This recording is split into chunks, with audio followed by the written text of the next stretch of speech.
అబ్బో ఇక్కడ కేజీ చీరలు కొంటే అర కేజీ చీరలు ఫ్రీ అంట. మంగళ్య షాపింగ్ మాల్, కేజీల్లో సేల్, టన్నుల్లో ఆనందం.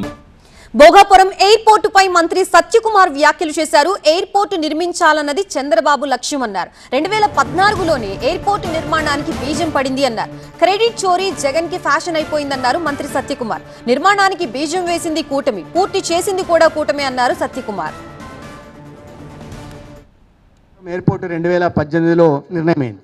భూసేకరణ కూడా జరిగింది. అయితే దాని తర్వాత కన్సెషనర్ ఎవరైతే కాంట్రాక్టర్ ఉన్నారో పనులు మొదలు పెట్టాలనుకుంటున్నప్పుడు తర్వాత ప్రభుత్వం మారిన తర్వాత ఆ భూసేకరణ జరిగిన దాన్ని కూడా తగ్గించిన విషయం కూడా మీడియా మిత్రులు నేను కొత్తగా చెప్పనవసరం లేదు. కాబట్టి ప్రధాన ఉద్దేశం ఆనాడు ఏంటంటే ఎయిర్పోర్టు రాకుండా చేయడమే ప్రధాన ఉద్దేశం, ఒకటి అర్థమైపోయింది.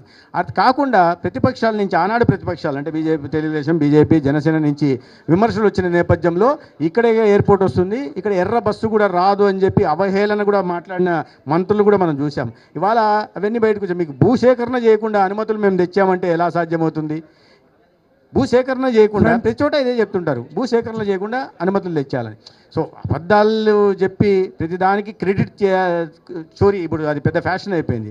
క్రెడిట్ చోరీ చేసే ప్రయత్నం ప్రతి దాంట్లో జరుగుతూ ఉంది. కాబట్టి వాస్తవం ప్రజలకు తెలుసు, గమనిస్తున్నారు. ఇవాళ ఆర్భాటంగా అని మీరు అన్నారు, ఆర్భాటం కాదు. ఇవాళ ఉత్తరాంధ్ర కళలకు రెక్కలు వస్తున్నాయి. దీని కారణంగా ఏ రకంగా పారిశ్రామిక వృద్ధి రాబోతుంది, ప్రజలకు మంచి జరుగుతుందనే విషయాన్ని వాళ్ళని భాగస్వాములు చేసే దిశగా జరుగుతుంది. కానీ దాని ఆర్భాటం గారు ప్రధానమంత్రి గారు వస్తున్నప్పుడు ఈ 5 సంవత్సరాలు పూర్తిగా మూలబడిన ఎయిర్పోర్ట్ ఇవాళ ప్రారంభోత్సవం జరుగుతుంటే దాంట్లో ఆనందంలో ప్రజలను కూడా భాగస్వాములు చేయడం ఉద్దేశంతోనే ముఖ్యమంత్రి గారు ఈ కార్యక్రమం చేస్తున్నారు. క్రెడిట్ చోరీ మంజూరు జరిగింది ఎప్పుడు, పూర్తి అయ్యింది ఎప్పుడు? మధ్యలో అసలు భూసేకరణ జరిగిన దాన్ని కూడా లాగేసుకున్నది ఎవరు? దీన్ని బట్టి అర్థం చేసుకోవాలి కదా. మంజూరైంది ఎన్డీఏ ప్రభుత్వంలో, పూర్తయింది ఎన్డీఏ ప్రభుత్వంలో.